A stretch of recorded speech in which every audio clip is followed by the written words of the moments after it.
Ladies and gentlemen, this is David Mirikitani with another episode of Weighing In, brought to you by Nike Wrestling. Go to athleteps.com for all of your Nike gear. Resolite, the mat company, www.resolite.com, and Pure and Clean Sports. Check these guys out. They do a great job at what they do, and we appreciate them supporting us. Joined today by the full crew, Mark Ostrander, Grant Turner. Great weekend of college wrestling, boys. Good to see you. Let's get right into it. Let's talk about, I guess we'll do this chronologically, Penn State, Ohio State, Friday night. Couple of disappointing things to start. No Karchla, no Styles, and no Cannon. I guess weight-wise, Styles, Cannon, Karchla. The Cannon thing's a little concerning. Sounds like they're going to try to get him back by the Big Tens. That massively impacts the team race, I think. But let's just go through the matches. Lilladal, Bouzakis, very interesting match. I think, they know each other from SEM. I think Luke wrestled a super smart match, tried to just stay out of anything super tight and squeezy and strength related for the first 2.5 periods. He got to his back leg high crotch right at the buzzer and didn't get it. And then went right back to the attack, got it in overtime. Really good sportsmanship with those guys. Based on some other things, I still think they're probably the top 2 seeds at nationals if everything sort of plays out according to Hoyle. And I'm going to kind of just go back and forth. Like, Mark, I know, Mark, you want to talk about 33, and you guys will look at it, we'll talk about all of it. But GT, your thoughts on 25, first of all. Well, I think it kind of went the way that I thought it would. Yeah. But I think it's just, I think we're to the part of the season where like some of the results are starting to become maybe a little bit heavier weighted because it's getting closer to the postseason where we're getting closer to like the conference championships. And it's like, well, that was the last match that we got to see these guys. So you're going to have that recency bias, I think, a little bit more. So like, I'm pretty high on that result. So I'm like, all right, that is a big win. And it kind of like leans me a little bit towards one way or another. Yeah. And Mark, I'll give the floor to you. I think those guys on a 1-hour weigh-in is a much different looking match than if they would wrestle Saturday night at NCAAs. I think Bouzakis, as we talked about, sort of biggest bandwidth of anybody in the country because of the weight he's cutting. I know GT feels the same way about that. I know, we've all coached guys over the year like, man, if we can get them through round 1, they get some food and drink in them. They're a different dude. Your thoughts on 25? Yeah, I kind of picked it the other way. I thought Bouzakis would catch him in a position. Lilladal's kryptonite last year was underneath on the mat. He got caught a couple times and pinned. And I thought Bouzakis is so good with that near side cradle. He locks things up really quickly. Even when he's underneath, the way he rolls around and pops his hips over the top and then puts you on your back. I thought he might be able to do that, but that's kudos to Penn State's coaching staff. And I know they don't get enough kudos because, they're just still learning how to coach a team. Obviously, those guys at Penn State. But they've really come – he's really come along. Line of the year, GT. Line of the year from Mark. Yeah, he's really come a long ways in 1 year. He's really improved in all positions. But, you have to see it to believe it. And,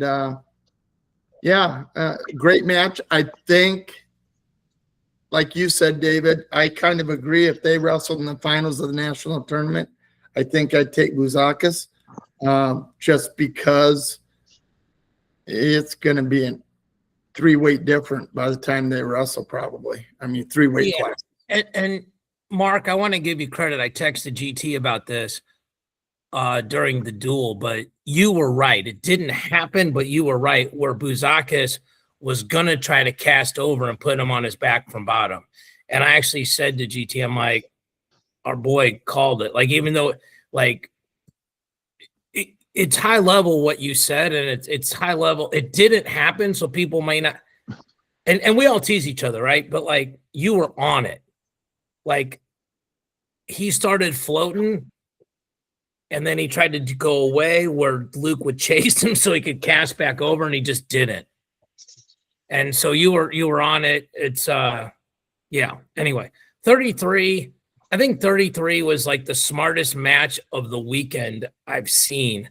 So again, I think that match went the way we thought it would. It went 1-1 in overtime. Davino did more attacking, which is, it's puncher, counter puncher, go behind guy versus attack guy. But Blaze does enough to not get hit for stalling. Super savvy with all his freestyle background and not getting to the edge, not losing any of those cheap calls. They get to the overtime, right out. Davino goes down first, gets out in 9 seconds. Like, Davino's going to win this match. And I had picked Blaze. I think we'd all picked Blaze. We all picked it, I would guess, on our confidence pool very, very low, but we picked him. And then he gets a cut. And I don't want to short Penn State. And Mark, your coaching comment was fantastic. I don't want to short Penn State if they talk to these kids about this beforehand or if they talk to them in the moment. But it's like you kind of have 3 choices there, right? One is pick neutral and go get a takedown with no stall calls. 2 is try to get an escape in 8 seconds. Or 3, which nobody thinks about, is go get a reversal. And he went for the reversal from the time they blew the whistle. Like, he kind of helped Davino put a leg in, and you guys have all coached a long time, and I coached a long time. Once a leg's in, you're either staying on top or you're getting reversed. But it's hard to bail. And he pushed backwards, kept height, elevated the foot, everything. Davino tried really hard to get up right when it happened, and then just that was it. And you could tell it's a very meaningful win to Blaze because he never gets excited, and he actually really got, like once they raised his hand, he actually showed some genuine emotion. Very good weekend for the Blaze brothers.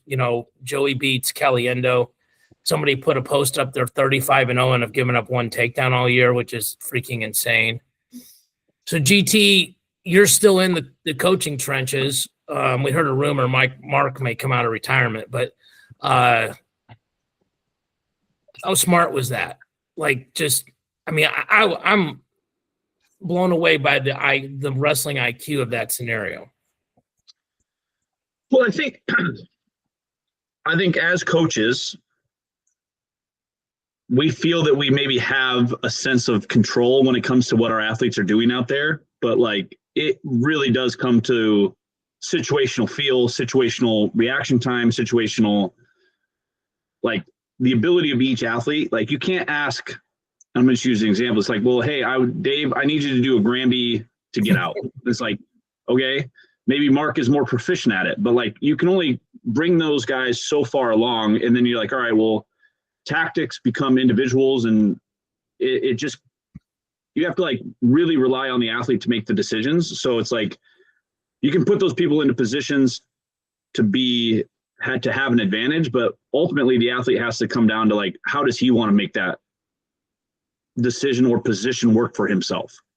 And I think that each one of those athletes, depending upon kind of, we're talking about like Bouzakis's like step over, or,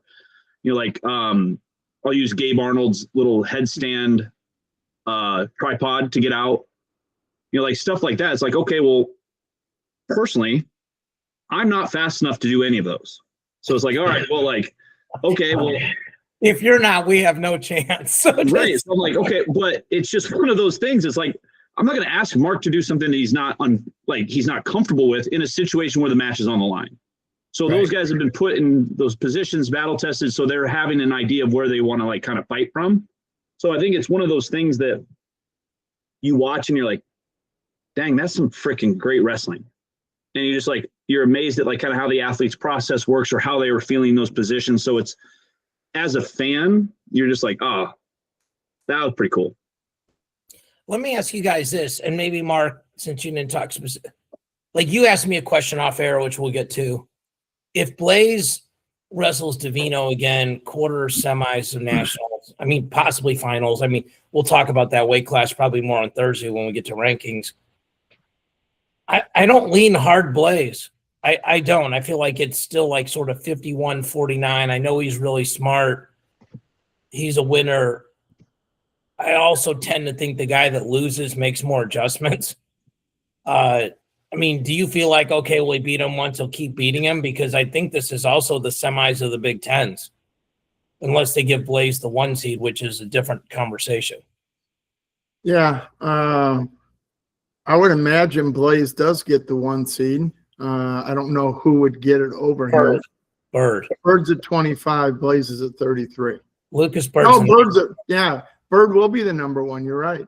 None of those 3 things you said are true. Yeah. He's not. Blaze is not guaranteed. Yeah, I got confused. I get confused. 33, and their resumes are very similar. If they don't go to last year, Blaze could get it. Anyway, forget all that. Okay. If they wrestle again, Blaze Davino.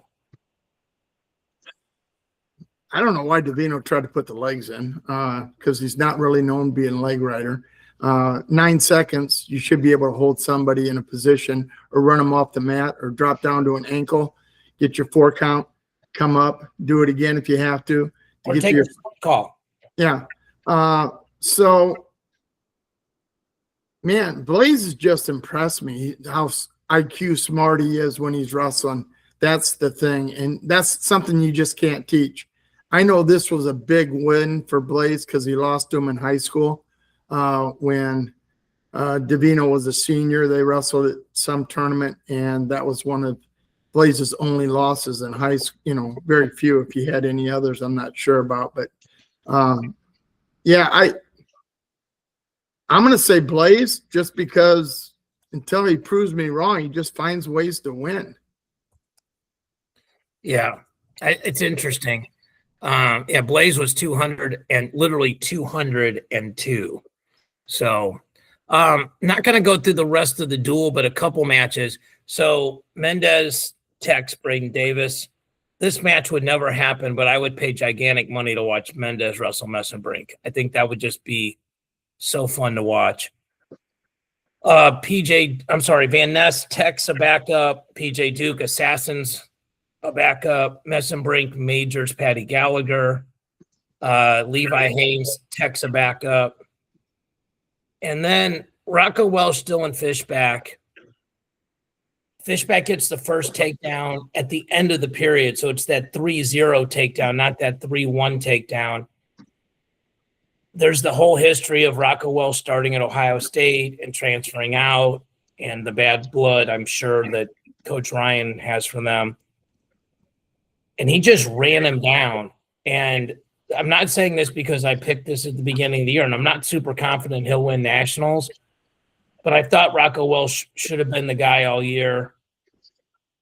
And the argument, he took second but had losses. I get all that. But it's the one thing. Guys go to Penn State and they get better. Like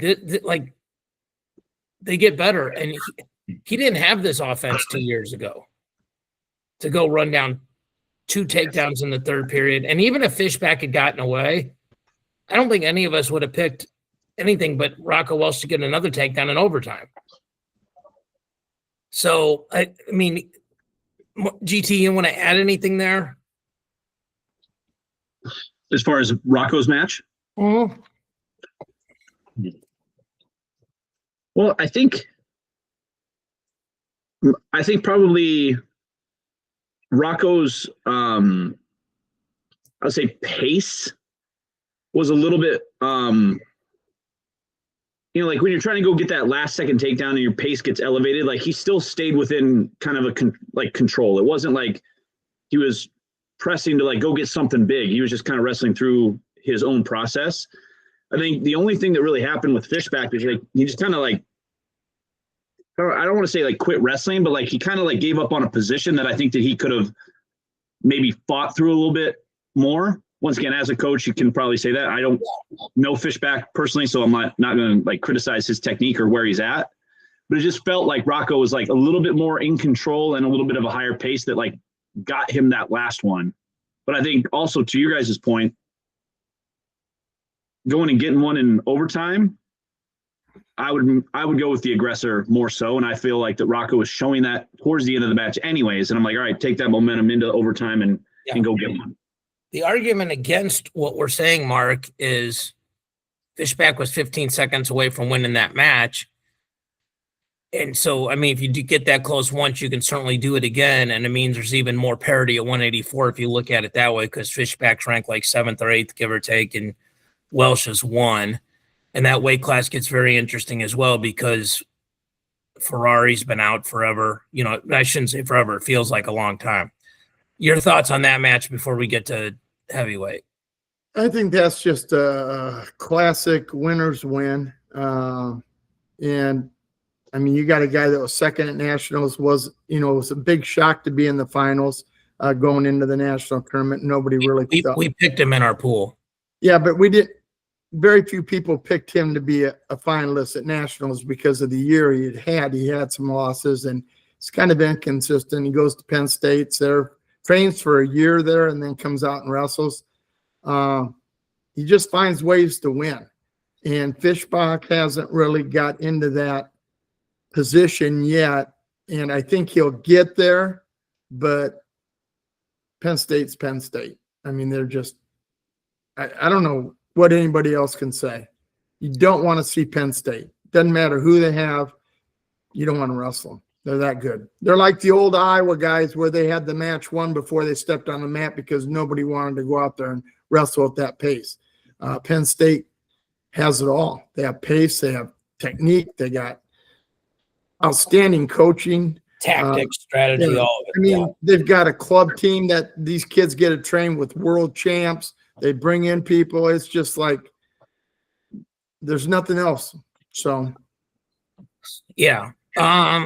Mirasola beats Feldman in overtime in a match where it felt like he had at least one takedown before overtime.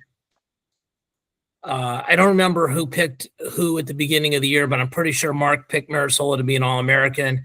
And I think he did because he's like, give me an upper weight at Penn State to improve a lot during the year. And it's looking like that when we get to the rankings. I'm sure he moved up from 12. A couple of just insane notes. Okay, and I'm quoting something I read. Penn State in dual meets this year, the team scores are 579 to 39. Like, I think that's a number even Grandview would be proud of. All right, run that for me again for all the people that are like slow of listening or slow of hearing. What exactly numbers are we talking about here?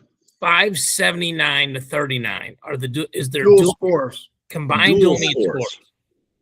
Yes. As a team.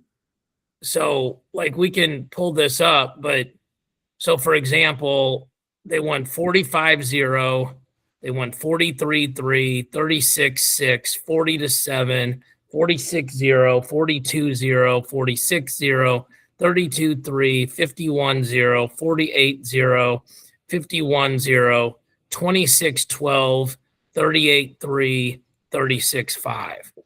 And that's just this year, correct? It's just this year. Could you extrapolate that to the past 10 years? Just simple math, right? So it's whatever, 500 to it's 579 to 39 is what I read. So, I mean, if you divide that by how many duels, I mean, it's, I guess 39. I'm sorry. It was 539 team points in duels this year, Grant. 579 to 39, and there's 14 duels. So give me a second here. I'm going to do some. Take that times 10. We're talking about like 5,500. So 5,500 to 390. Yeah. Like just. Well, here's their average. Oh my God, this is so dumb. Can you use that in a sentence, David? Yeah. I feel like I'm on a spelling bee, and can you? Hey, their average dual meet score is 41-3. And that's giving the away team 3 extra points because there's 14 duels. And that's shaving off the fraction for Penn State. So their average dual meet score is 41-3. That means they lose 1 match, they win 9.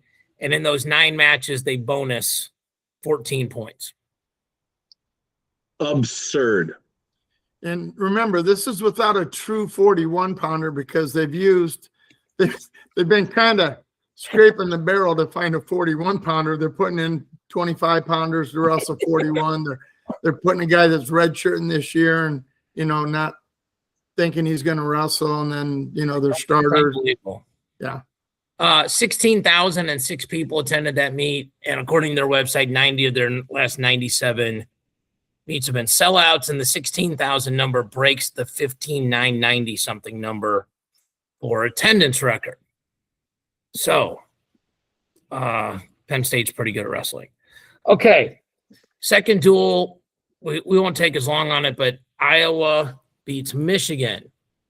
And a couple big things there. Harvey Ludington. Well, first of all, Iowa, it felt like was in trouble at the break. They were down, I think, like 14-5, maybe something like that. And they come back and get it. Here's the recap. 1917. Very cool for Drake Ayala to be last and get a tech fall. Ragusin Majors Peterson. McNeil beats Block. Catcherbone beats Jordan Williams. Caliendo gets a tech. Beaumont beats Kennedy. So it's 14-5 at the break. I'm sorry, 13-5 at the break. Gabe Arnold, big win over Brockman. Big win. Ludington, massive win. Beats Hayden Walters, who's ranked 19th. Gotti Ali smokes Keeter. And then Peterson wins against Sotelo in overtime. And then Drake gets a tech. He needed a major and got it. So it's 5-5 in matches. The difference is bonus. I mean, I think if you're an Iowa fan, you're like, okay, little concerned at 41 because Ragusin hasn't wrestled a bunch. Block. If you think he's going to place, he can't get beat 2 takedowns to none by McNeil. Kennedy losing doesn't bode well. You feel better at 84? Like, well, I mean, Gabe Arnold would be ranked in the top 8, I think. I mean, I have to go look at his whole – I mean, he's definitely top 12. Ludington, that's good for the future. I think you're concerned at heavyweight whether you're going to podium when you're losing to the number 5 guy 10-0. And then – I can't tell if Drake's wrestling better or if Drake's just wrestling guys that aren't as good.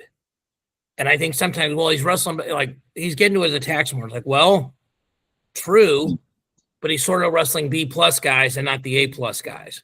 No, that's a big difference. But a massive win for them. I mean, obviously, all these matches impact seeding at the conference tournaments, which impact seeding at the NCAAs. Your guys' thoughts on that duel? Yeah, Iowa has this long string of putting people in the finals at the national tournament, and I'm seriously trying to figure out who's going to be in the finals of the national tournament for Iowa this year. Not sure they have a clear path of anyone making it to the finals. I thought Caliendo, but now he would be, just on paper, he'd be the number 4 seed. That's not where you want to be with Messenbrink at the number 1 seed at the national tournament. Drake, I mean, it's just a tough weight. That weight is probably the most loaded weight I've seen in years, with just pure talent. 3 freshmen, maybe 4 freshmen, 5 freshmen that are all really, really good. I'm not, so that is just a really tough weight. But besides that, you got to kind of put your hopes on 84 with Ferrari, and we haven't seen him in, almost a month. I don't think he'll make it, but Kennedy can make the finals. I mean, he could. It feels like it's Levi and then everybody else, and I know Ruiz is undefeated, but he hasn't wrestled all these guys, so.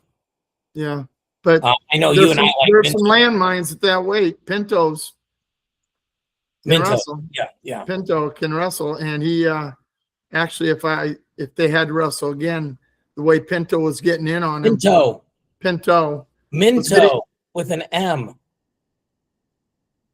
Christopher Minto. Minto. Yeah, Okay. Lenny Pinto's an entirely different guy. He's a problem too. He's like 12-7. Come on. Yeah, well, he beat Iowa last year in the duel against Nebraska. I know, but that's not the guy you're talking about. So I was talking about Minto. Yeah, you're right. Pinto's at 84. So I'm just saying, I'm just trying to see a clear path of being somebody there up on the ladder board to be in the finals. And, I thought Iowa was the second best team coming into the year. I thought they would have a tough time losing that. And now they're, number 6 ranked as a team? We can go to that. Yeah. So Intermat, Penn State 159, Ohio State 103, Oklahoma State 80, Iowa State 78, Nebraska 72, Iowa 60, and Cornell 56. So they're closer to 7th than they are to 5th. Yeah. So I don't know. That kind of stands out to me, and I have issues with it. I mean, I know they have concerns. I think Tom and Terry Brands are great coaches. I really do. I think they know what they're doing. It just, for some reason, we're spending money in the portal on guys that are not panning out right now, have not panned out. And that's a shame. I mean, you can't do that. You got to, you go out to get somebody, he better perform for you. So I think that's happening at a lot of places. I just think Iowa's like Oklahoma State had Figs, right? Which was negative ROI for sure, right? But it is very interesting. And like people kind of forget Messenbrink was a portal kid, right? And Yep. Rocco's a portal kid. Well, and it's not like Iowa hasn't done it. Buchanan was a portal kid, and he ended up winning a national title for him. And Mikey Caliendo's been Caliendo's a portal kid, and he's been really phenomenal for Iowa. A leader. In fact, one of my favorite wrestlers, that they've brought in. So it's not like they haven't had guys do it. It's just the picker's off a little bit somewhere. I don't know. And you got to, it surprises me. Yeah, for sure. So before we get to the Oklahoma State duel and what I think might have been the match of the year, Vinny Zerban beat Waters and Steve O'Poulin beat Strickenberger in the Iowa State West Virginia duel. And I'll be at Big 12s, and that really changes things. I mean, like 157 and 125 are pretty interesting weights at the Big 12. Like, Intermat's got them ranked at 57. They got Robidoux, Larkin, Zerban, Waters ranked 5, 6, 7, 8. So I guess in one sense it doesn't matter because Teague Travis and Swenson are next. It's like whether you're ranked 1 or 4 or seeded 1 or 4 in that tournament, you're going to have to beat 2 guys to win the tournament. At 25, like right now, the highest guy is Spratley and then Poole and Strickenberger. So maybe it doesn't matter because Poole and Strickenberger are probably going to be the semi. But Iowa State did some things to help themselves in the rankings, and that makes things a little more interesting, where they fit in this team race where they lost to Oklahoma State in the duel. Like I saw a quick clip where Piles was trying to say that if Penn State is way more likely to lose at the Big Tens than at Nationals, which is obviously true. But I mean, I would pick Penn State, and I don't think it'll be that close. I mean, I think, they'll have it wrapped up. They'll probably need to win one final or something like that. But these matches make a big difference. The Oklahoma State duel, let me pull that up. But that duel had a massive impact on some seeding things. So let's start while I'm pulling it up. But Spratley loses to Ventresca, and that, frankly, was not the trend. Like, Ventresca beats V-Rob, V-Rob beats Spratley, and Spratley beats Ventresca, and that didn't happen. And I was telling a buddy of mine who's an Oklahoma State fan, I'm like, this really would have changed things because Spratley's only losses were Vincent Robinson and Dean Peterson, and he'll get a chance to beat Dean Peterson. And if he had beaten Ventresca and Ventresca beat Vincent Robinson at the ACC tournament, I think Spratley would have been probably the 4 seed at nationals. I think it would have been Lilladal, Bouzakis. No one's talking about Sheldon Seymour, but he's 15-0 and in the IWA. And then I think it would have been Spratley. Now I think he's much closer to a 7, 8, 9 seed. And I mean, maybe even a Maximo Renneria. I mean, I'd have to look if they wrestled head to head, but a lot there. Did you guys watch this duel? Because I don't want to ask you a bunch of questions about individual matches if you didn't. I did not get to see it yet. GT? No, I didn't. I just watched results. Okay. Based off of like Twitter and stuff. So that happened. The 133 match. Let's talk about stuff that didn't change a whole lot. Vega, Major Tom Crook, 2 backups at 49. Landon Robdu beat Ethan Miller. They were 1-1. The referee gave Landon Robideau 2 points for stalling and Ethan Miller 1 point for stalling. Ladarian beats Mac Church. Facundo beat Desianti 4-1. Desianti was in 3 times, couldn't finish. Facundo gets in once and finishes. Jaden Bullock beats Trevor Dops 2-0. That's not really what you want from your starter. It was escape riding time. Sonny Sasso beat Merrill in a super weird match. There was a challenge where they thought there was an escape or not, and then somehow in that challenge they called a second stall call. And I was talking to a buddy of mine, like, if you're on the mic, that's where you actually have to ask the referee, because the referees come over to you there and go, where did you hold up the stall call the second time? Now, I think it must have been okay because David Taylor and company didn't lose their minds, but it was not very clear to the fans at home. Sonny Sasso is a dark horse at 197. He's tall. He presents problems. Merrill and Spratley really remind me of each other in the sense that they try to win with riding. They're actually very good offensively on their feet. They just don't go do it until they have to. And if they would go sooner, they'd probably win these close matches. Connor Doucette beats Jimmy Mullen 6-1 on a match where Jimmy Mullen was in a really good position and put himself in a Peterson. Doucette got 6. So the duel was 19-12. Virginia Tech's wins were against Spratley, against Bo Hickman and Dops, so 2 backups, and then Merrill. So 2 really good wins. The Jax Forrest Seidel match, by the way, Willie posted like best match of the year. Freshmen let it rip. It'd be hard to argue that these freshmen are not letting it go more than fifth-year seniors. Seidel takes Jax down. Almost high halves, roll through, gets a 1 count. Jax keeps rolling, comes out. Seidel gets a second takedown at the end of the period. It's 6-1. Jax picks down, gets away, and then they get in a scramble, and Jax gets a takedown. And when he came up, he climbed the body. And you guys need to watch this. I'm not quite sure. I saw what he did, but how he was able to hold a kid so good on his back, but he got 4. So went from 6'2" to 6'9" or 9'6" Jax. Jax rides him out. Seidel picks neutral, gets another takedown. Jax gets away, and the final's 10-9. So Marcus and I are going to do the breakdown of that match tomorrow.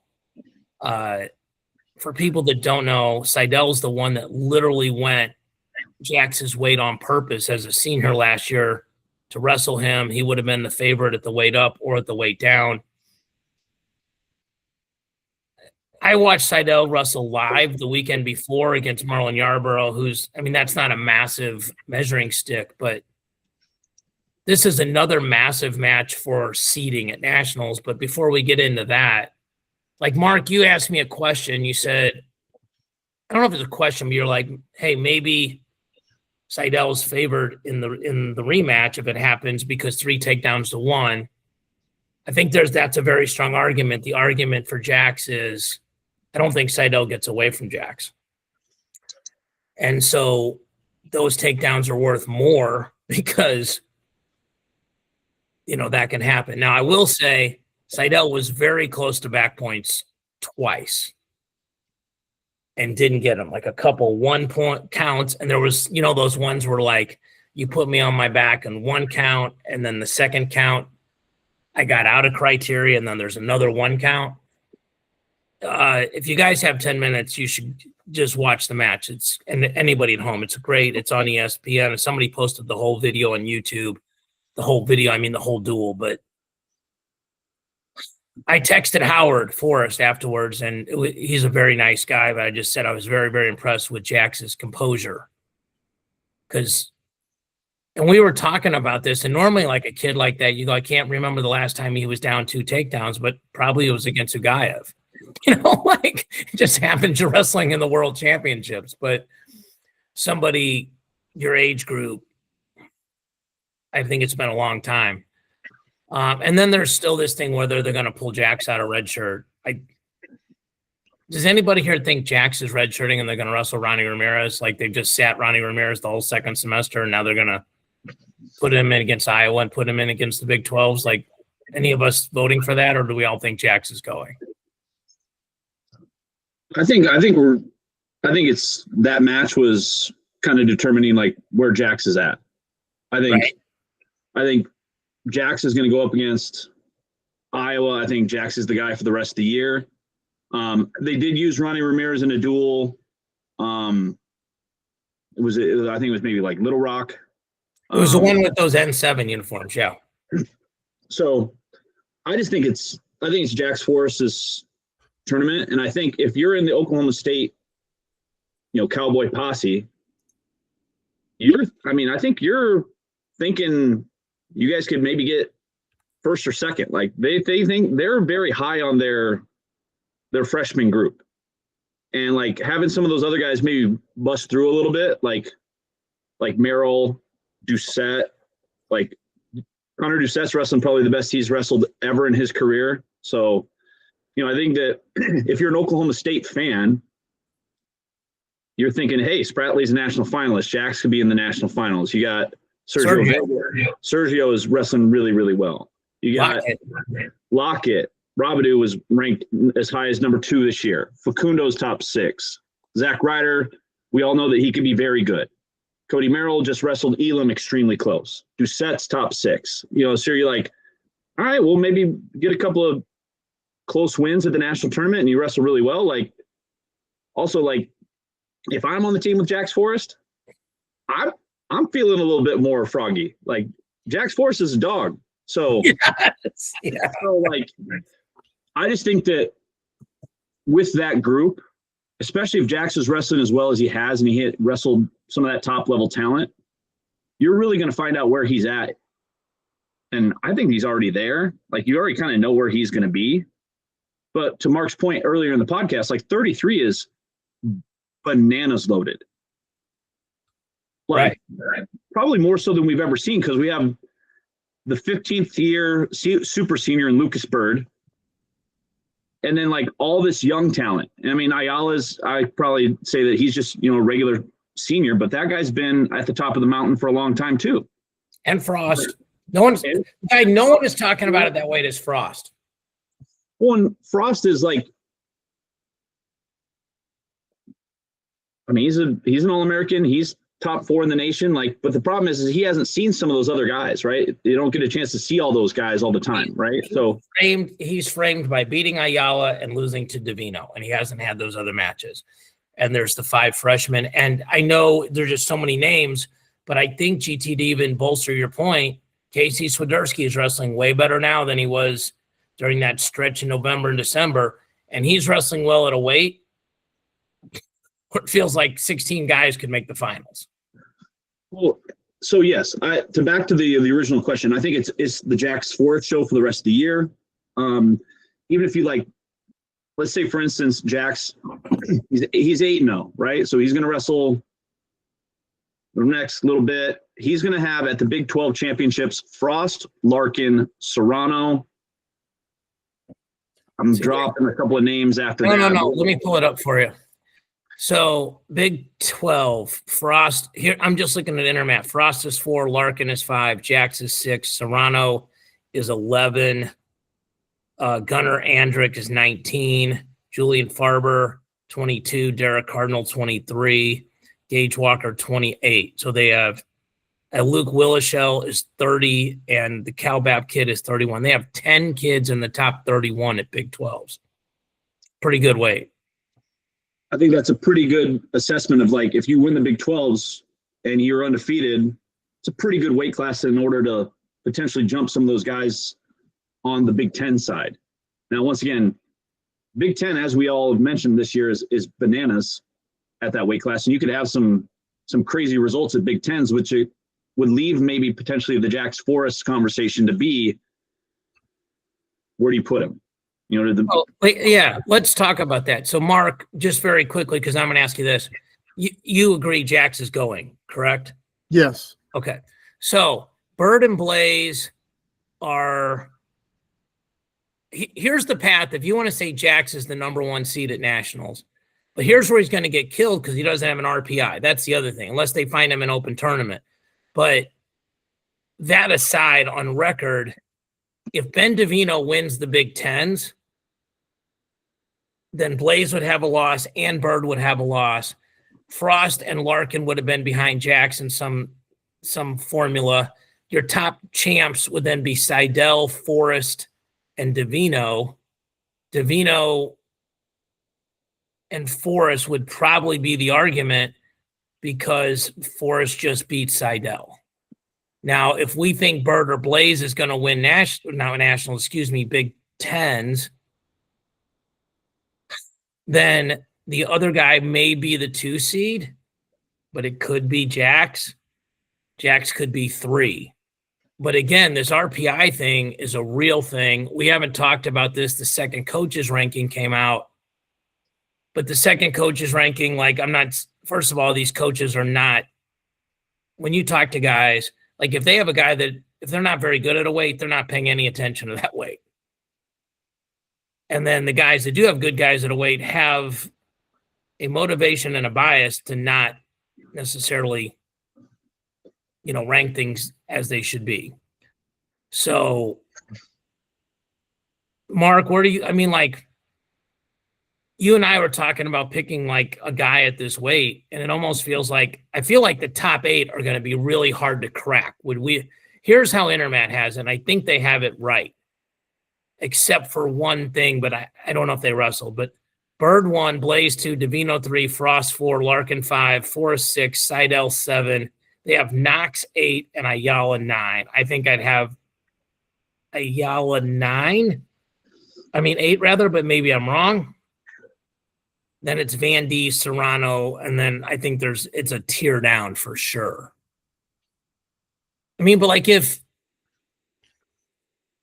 Drake Ayala is the 8 seed and Bird's the 1 seed and they've wrestled a bunch, if Drake Ayala figures out how to get one takedown against him, we're surprised maybe? Are we shocked? Because I'm not shocked. Do you see it that way? I think that's the weight, David, where I think anything could happen and probably will at the national tournament this year. I guess my concern is I try to look at who's going to lose in the quarters. And if a Drake Ayala loses in the quarters, I can only guarantee you one thing. He will not quit on the backside. He will come after everybody. I'm wondering if some of these other guys lose in the quarters that have the years of experience in, like a Bird. The only other guys with experience are Bird and Frost. The other ones are all freshmen. Yeah. Well, I think what's interesting is I agree with you about Ayala, but he would be the guy from the outside looking in that would be the most likely to quit because you go, he's a senior. He made the finals twice. Does he really want to wrestle on the backside? And I don't think he's got that quit in him. I think he's a dog. But I'm saying freshmen are going to most likely wrestle hard, you know? I think the quarterfinals of this weight, and I just got my media pass yesterday, it's head on a swivel time at 133. And here's where I agree with you, Mark, but I disagree. I think it's chalk till the quarters. I mean, I think Ayala Knox is an interesting match because Knox beat him last year. I don't know if they wrestled this year or not. I can look that up while we're talking. But, I mean, I think 8 of those 9 guys make the quarters. Like, I think if I get their freshmen and I get stuff happens, but I'd be shocked if those guys didn't make it that far. I mean, and then you got a guy like Zan Fugit, who's, All-American last year. Yeah, and is ranked considerably out of it, you know? Yeah.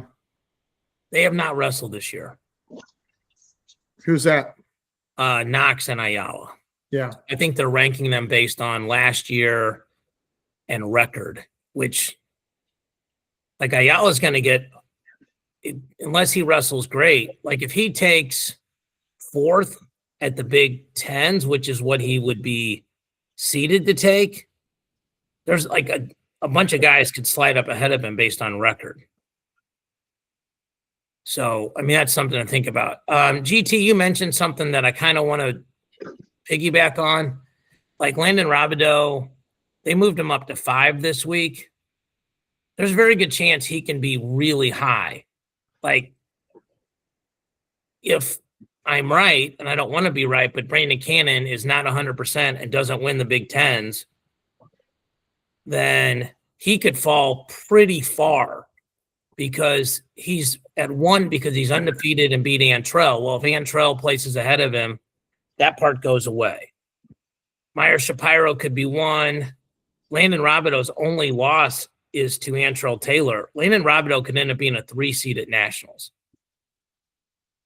Because if Antrell or Duke win it, Landon Robideau would be the next highest conference champ. Now, again, he's got to beat Waters, Zerbin, Larkin. He's going to have to beat 2 of them. There's no way around that with the way the bracket works. But that would actually bolster his argument because he'd have 2 more quality wins. So, I mean, it's a very, very interesting week. So, well, I think here's the caveat to a lot of our conversations. And once again, this is my opportunity to call you guys ranking nerds. So I'm going to say ranking nerds. Thank you. I don't like that word. I don't like nerd. Well, wrestling ranking specialists. There you go. I like that. That sounds good, Grant. That sounds good. I appreciate that. Go ahead.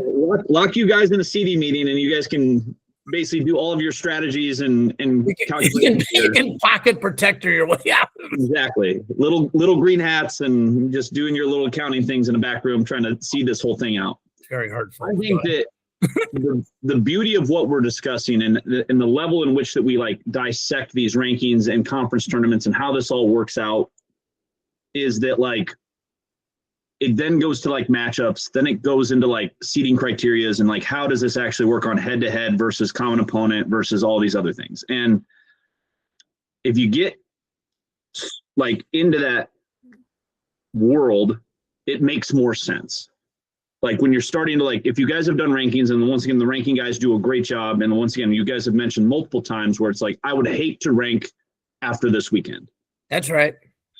Because then it's like, okay, well then you have to like rationalize and then you have to like stand behind how you're doing what you're doing. Right. So conference champion versus non-conference champion, who's undefeated? Does undefeated really matter when it's in a conference that doesn't necessarily have a ton? But I think as we look at all of these things, it's all to set up the conference championships and then seeing where the chips fall after the conference championships. I think it's like, we got some cool duels ahead of time that kind of end the season, but honestly, yes, the conference championships determine quite a bit heading into the NCAA championships. because that is a proven big test for everybody that's in your conference. But for these other conferences, such as maybe like, like a SoCon, Pac-12, EIWA, or like Ivy, where you're not maybe having as stiff competition heading into your conference championship, the regular season factors in so much more, as kind of what we're talking about with a win that happened in November is like your one criteria. Yeah. And like separates you out after this. So I think it's a combination of what we're discussing is the regular season heading into conference, because all those conference results are going to be more heavily kind of weighted, I think, by the ranking committee, or who does what at the end of the season heading into the NCAAs, rather than a Cliff Keen semifinal win and then you never see the guy ever again. Or let's pick a very specific example. Caleb Tyus from SIU beats Swiderski at the Cougar Clash. Okay. He's also undefeated. He'll probably be a conference champion. Right now, he's the third-ranked guy. And like I talked to his coach this week, and that's momentous for SIUE. If they can get that kid on the podium, if they can get him 8th, you guys know how much it helps recruiting. Like, most people don't even know what SIUE stands for. Okay, which is Southern Illinois University, Edwardsville, because they're 35 minutes from my house. But I would say this whether it was George Mason or anybody. I'm just saying, like, it's a very specific example of what GT is saying. And the formula, just to remind people, here's where it gets complicated. Head-to-head is 25. That's very simple. Quality wins is 20. Where that's a mess is they count beating the one guy the same as beating the 33 guy. And when they say it's 20%, let's say GT has one more quality win than me, it's not 20-0. Sometimes it's 15-5 or stuff like that. Coaches rank 15, common opponents 10, RPI, which has common opponents in it, is 10, qualifier placement is 10, and winning percentage is 10.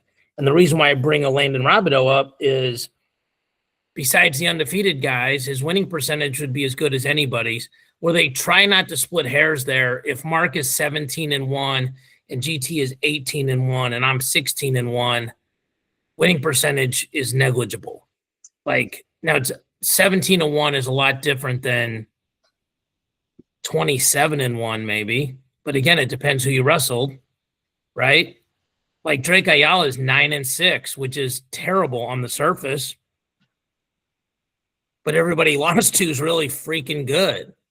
So that whole thing is very, very interesting how it works out. And there's going to be a bunch of things that come into play there.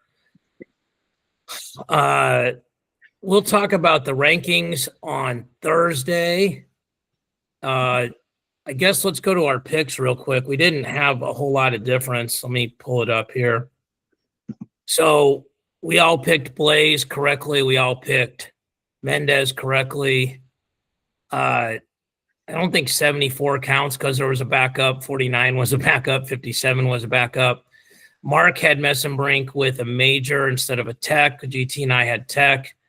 I had Barr with a major. And we all picked Feldman wrong. And the only other really differentiating factor was GT and I had Luke. Mark had Bouzakis. So, I mean, it's super close. Like, no, I was last. No, I don't want to say that out loud. It was super close. I said I was last. Between the young and youngish guy on the podcast, it was super close between us.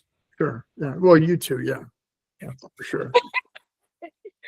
Our picks were almost identical. Like, I think GT, I had a major at 57, but it doesn't count because, they didn't wrestle their starter, and I had Barr with a major. So I don't think that's much. I mean, technically I would win, but I don't think that's enough to pay wings.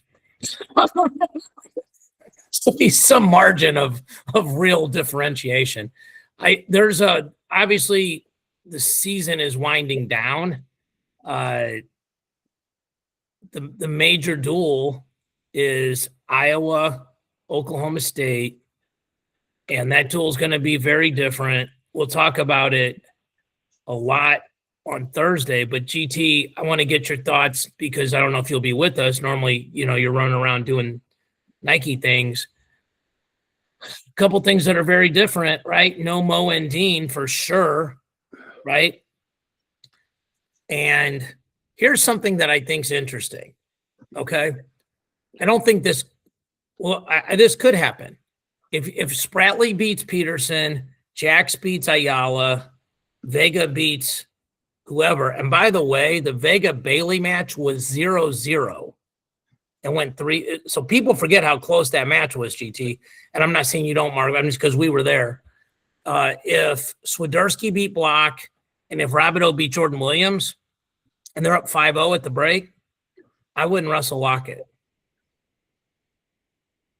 I would not wrestle Lockett against Caliendo because it doesn't, there's no need to. Like, I understand you want to win the duel, but if you're up 5-0, you don't get anything by beating Caliendo. You already beat him. And if you lose to him, you're the 4 seed at Nationals. And now you're on the side of Messenbrain. And listen, if you think you can beat everybody, you can beat everybody, but I think you'd rather wrestle him in the finals. So there's a bunch of swing matches there, but the 2 matches that really flipped Oklahoma State are 33 and 97. Drake beat Ronnie Ramirez in overtime, and Dean beat Merrill. And I'm guessing they'll wrestle Ludington. I mean, why not, right? Like, you don't think so, Mark? I don't think so. I think they've already said he is redshirting this year. Purdue was his 5th match, so he's done for the year. Purdue was his 5th match? Yes. Wow. So what would they do then?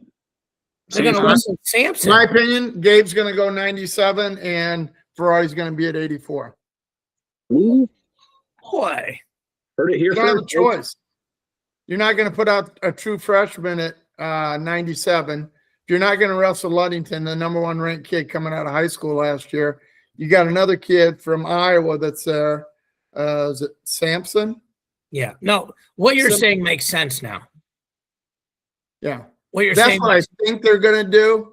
I'm not sure Gabe's real excited about it, but he keeps matches really close. He's not going to get blown out, but at 97, that's a lot of weight to be given up. And then, yeah, I mean, it's an interesting concept because Iowa wrestled pretty well against Oklahoma State at the national duels. In fact, I think we were all just a little bit surprised of the final score there. But then they haven't looked great since then. So this could be a big reversal. Well, those 2 matches on paper flip, right? Yep. But here's the argument for Iowa, okay? Peterson won, he can win again. Drake's Drake. He can beat anybody, including Jax. Okay, these are not like predictions yet. Like, if you really want to get froggy, go Nasir Bailey's the only one that took Vega in overtime. Okay, Ryder Block beat Swiderski, I think, the last time. Yep. I don't think you can argue they're going to win 57, okay? You could argue Caliendo can beat Lockett. Supposedly he was sick. I don't know if that's true. But in these arguments, you have 5 wins now, 5 of the first 6. 74, Kennedy, Facundo, Yep. There's 6. Favored. 4, if Ferrari wrestles, there's 7. Okay. And Keeter, even though he's wrestling like crap, would still be at worst a toss-up against Doucette. I mean, you could argue they got 8 wins. I mean, You could argue it. Listen, that's the craziest thing since somebody picked Iowa to go 5-5 with Penn State on the air. That was me, Grant, by the way. You're not paying attention. No, I'm paying attention to that. But like, once again, the pick slander has to stop. The pick slander has to stop. That's what I thought. I mean, I just do what I do here. And Speaking of pick slander, here's who won the contest last weekend, just so in case you guys need to know. Congratulations, David. For listening to this podcast, I have no idea what you're talking about. Just so we're clear, it's just 9 total winners to 9 total winners. So we're just what we're saying. And Grant, No. what number were you? 67? Yeah. Nike GT 174. Yeah, but I said in GT's the point is text you, super. Grant, that's not a good number. I mean, I don't know.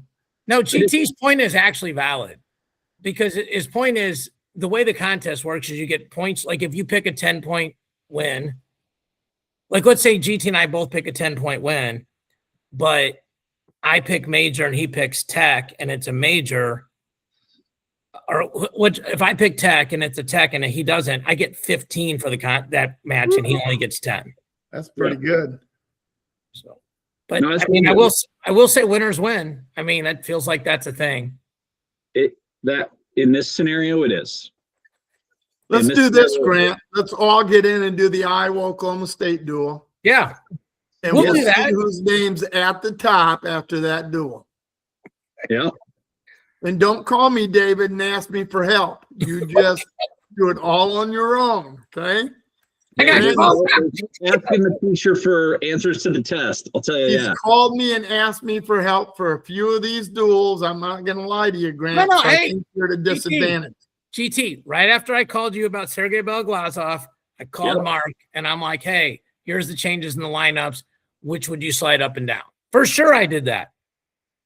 Grant doesn't do that. He just does it on his own. I just put my name at the top of the paper. Does his own work. David does his own work, doesn't expect somebody else to help him. Good job, Grant. See, here's the thing: it's a group project where, like, I get all the points for all the things that I do, and David's going to be like, "All right, Mark, let's go out and celebrate our team win." No, that isn't going to happen. There is no team. So we should say this because, like, go on Matt King's and play. There's 2 this weekend. There's the Cornell duel against NC State on Friday, and then Iowa at Oklahoma State on Sunday. So there's 2 of them, and you can win entry fees into the Big 12 and the Big 10 tournament.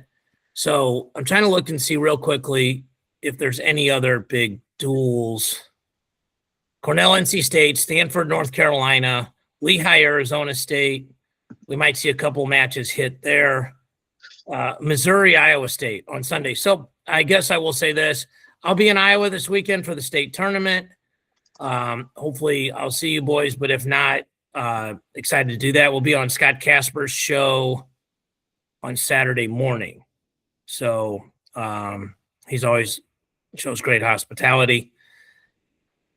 And other than that, this is the last weekend of the regular season, and a bunch of state tournaments are this weekend, next weekend, and the weekend after. So good luck to everybody doing that. I would like to do a shout out to Bobby Thompson from Fort Dodge. He is this is just going to be his last state tournament coaching. He's retiring from coaching. He's done a great job at Fort Dodge High School. He's had some phenomenal kids coming up, and I'm not sure who's going to take over the program, but somebody says they kind of know, and I'll be very excited to find out. It's going to be Ryle, right? Huh? It's going to be Ryle, right? It's kind of what I thought, but I'm from the person I talked to, there's somebody else in the mix. So is it our guy? Tanner? Yeah. I don't think so. I don't think Tanner wants to be a head coach because his business that he does. So let's say this. I was going to bring this up Thursday, but it's good because it's an Iowa guy. GT's here. Bobby Thompson, as good as it gets as a human being. Okay, like they came to the Beat the Streets duels. Chicago? KC duel. Yeah, they were Chicago. One you did the play-by-play with me, which is super awesome. And by the way, Bobby Thompson, unless hell freezes over, will win the last match he coaches, which would be the last match of the tournament, which is Drayton Ross. So that's walk off into the sunset kind of stuff. And Bobby's old school. He's known my dad forever because he wrestled at Iowa Central, and then he wrestled at Mizzou. And he wrestled at UNO. Okay, but yeah. So shout out Bobby T. We'll probably get a lot of shout outs in the next couple weeks, but a lot of kids doing a lot of big things, a lot of coaches. So anyway, all right. So we'll be back on Thursday and make our picks. And I guess on Sunday I'll be flying. My picks will be solo, apparently. No assistance from the peanut gallery. So, I'll help you, David, if you want advice. I'll give you some. And you're gonna be good, Grant. Ain't gonna be what I do, but Actually, this is where I start to like do the Grant Turner fantasy contest business plan. If you'd like some inside tips, just subscribe to our podcast and we'll give out inside tips. 1-800-HIT-UP-GT. That's actually 7 letters. That works. That works out. All right, boys. It's been fun as always. We appreciate everybody watching and listening. Please keep subscribing and sharing, and we'll see you on Thursday.